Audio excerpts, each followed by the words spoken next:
Hello everyone, Christian Shreve back with bestboxingbets.com. You know, we don't duck the controversy here. We're not going to avoid it, we're not going to sidestep it, we're going to be like Joe Frazier and move directly into the line of fire. That's why you see this man sitting next to me. Now, I've been hearing a rumor. I wanted to confirm what was being said. What I was hearing is that someone with a good reputation was saying that our boxing that we love and have grown up with and watch and obsess on is actually a subspecies of fighting style that originates across the world, mainly in China. We know it as Eastern boxing. Some call it, I think one of the styles is Wing Chun, yes, or Sun or something like that.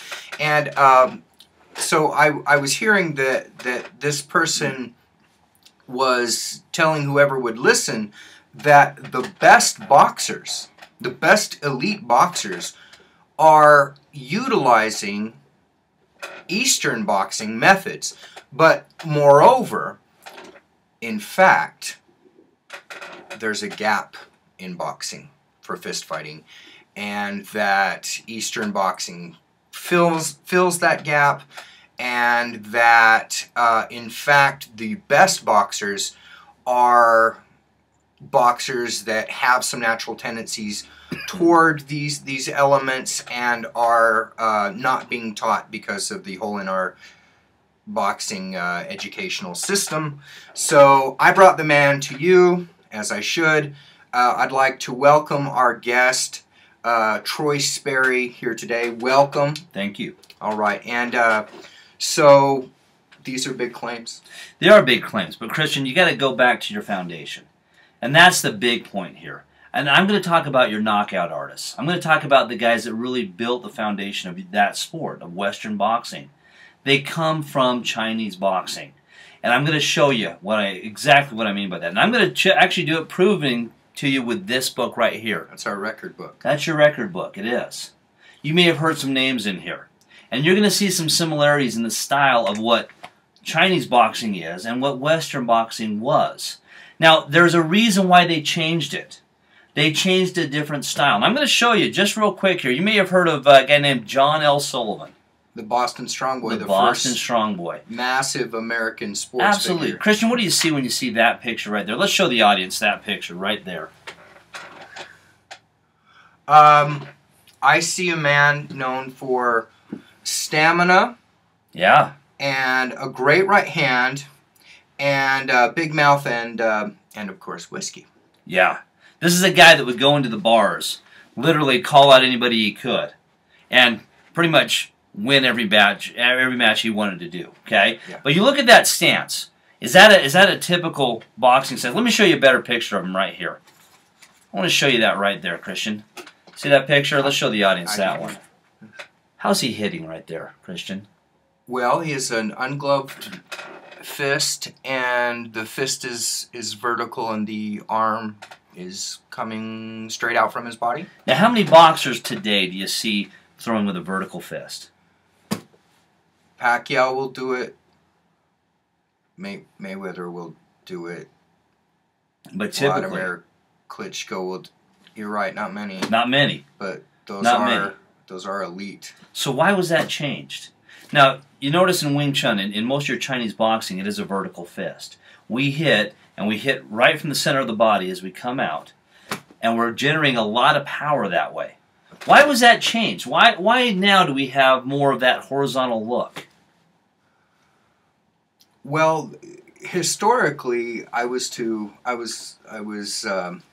told that the big change, one change was gloves, and the other that Kid McCoy, the real McCoy, had developed a twisting motion at the end of a straight motion. Of a straight motion. Let me give you one word for this. It's called safety. The guys that we're talking about here, this guy, look at that. This was a knockout artist. This was a brawler. This guy ended guys really, really, really quick. Okay? We didn't go 12 rounds with him. Now, sometimes we went into the 60s, but it was a different rule set. Very different rule set. Okay. Look at Patty Duffy. Let me just show you that. What do you see right there? Same type of stance. We're talking about safety for the boxers.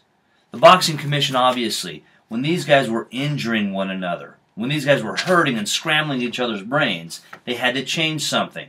What was changed?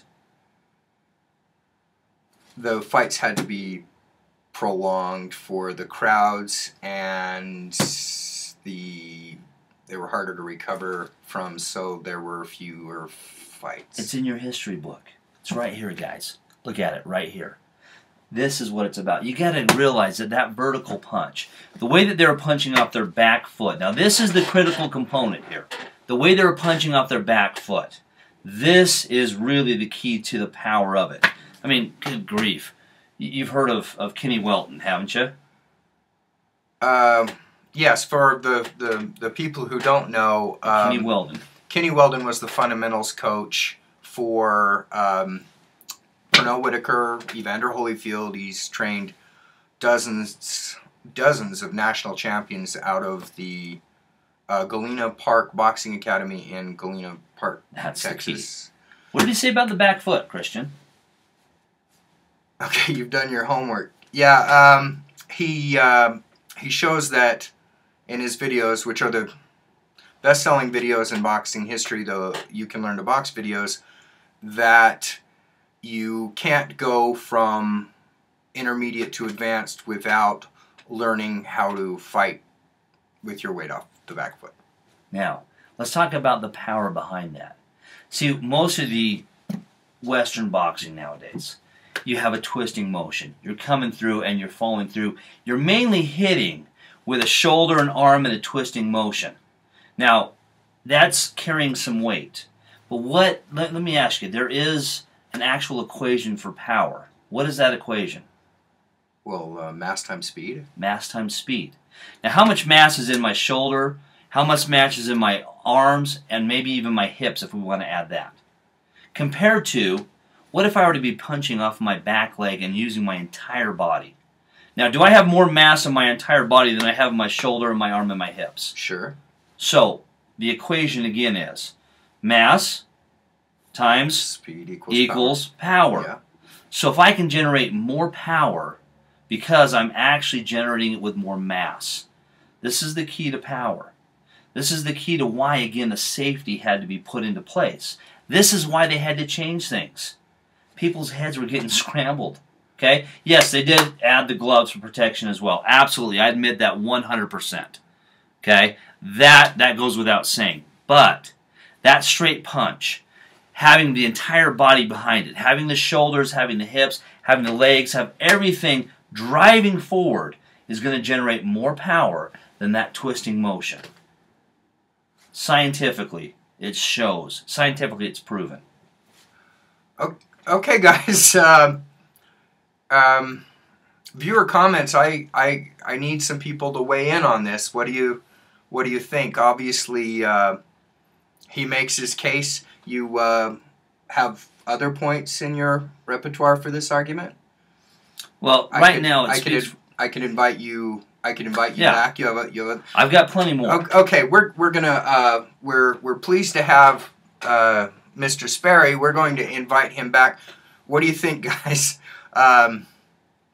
Christian Shreve, glad to have you with us, and glad to have you here. Thank you. Today. BestBoxingBets.com.